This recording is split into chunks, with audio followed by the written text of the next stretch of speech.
Hello guys, ഇന്നൊരു healthy ഫുഡിൻ്റെ റെസിപ്പിയാണ്. അപ്പോൾ റെസിപ്പി നോക്കിയാലോ. ആവശ്യമായിട്ടുള്ളത് ഉള്ളി, ക്യാരറ്റ്, ക്യാപ്സിക്കം, കാബേജ്, പിന്നെ കക്കിരിക്ക കൂടി വേണം. അപ്പോൾ ഒരു ചീനിച്ചട്ടി അടുപ്പത്ത് വെച്ചിട്ട് ആവശ്യത്തിന് കുറച്ച് വെളിച്ചെണ്ണ ഒഴിച്ച് കൊടുക്കാം. അതിലേക്ക് സവാള ചേർത്ത് കൂടെ തന്നെ കാബേജും ചേർത്ത് കുറച്ച് സമയം ഒന്ന് മിക്സാക്കി എടുക്കാം.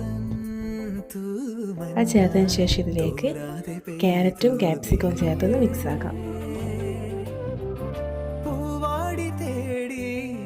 എന്നിട്ട് ഇതിലേക്ക് ആവശ്യത്തിന് ഉപ്പ് കൂടി ചേർത്ത് നന്നായിട്ടൊന്ന് മിക്സാക്കി എടുക്കുക.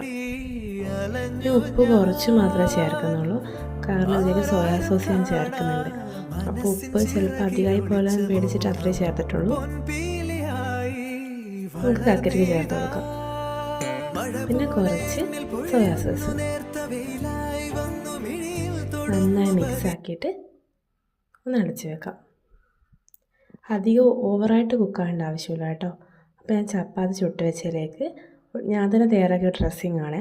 കാഷ്നട്ടും മുളകും ഗാർലിക്കും ഉപ്പും കുരുമുളകും കുറച്ച് വിനാഗിരി അത്രയേ ഉള്ളൂ ഇതിൽ ചേർത്തിട്ടുള്ളൂ. ചപ്പാത്തിയിലേക്ക് ഒന്ന് സ്പ്രെഡ് ചെയ്തിട്ട് ഒരു ഓംലേറ്റ് പോലെ ആക്കിയെടുത്ത് എഗ്ഗ് വെച്ച് കൊടുക്കുക. അതിലേക്ക് നമ്മൾ തയ്യാറാക്കിയ പച്ചക്കറിയുടെ ഈ കൂട്ടുകൂടി വെച്ചിട്ട് പിന്നെയും കുറച്ചുകൂടി തയ്യാറാക്കിയ ഡ്രസ്സിങ്ങും കൂടി കുറച്ച് ചേർത്തിട്ട് നന്നായിട്ടൊന്ന് റോളാക്കിയെടുക്കുക.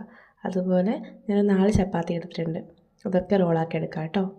അടിപൊളി ഹെൽത്തി ഫുഡാണ്, എല്ലാവരും ഒന്ന് ട്രൈ ചെയ്ത് നോക്കണം. എൻ്റെ ഈ വീഡിയോ ഇഷ്ടമായിട്ടുണ്ടെങ്കിൽ ചാനൽ സബ്സ്ക്രൈബ് ചെയ്യാനും വീഡിയോ ലൈക്ക് ചെയ്യാനും ഷെയർ ചെയ്യാനും മറക്കല്ലേ. അപ്പോൾ അടുത്ത വീഡിയോ ആയിട്ട് കാണാം. ബായ്.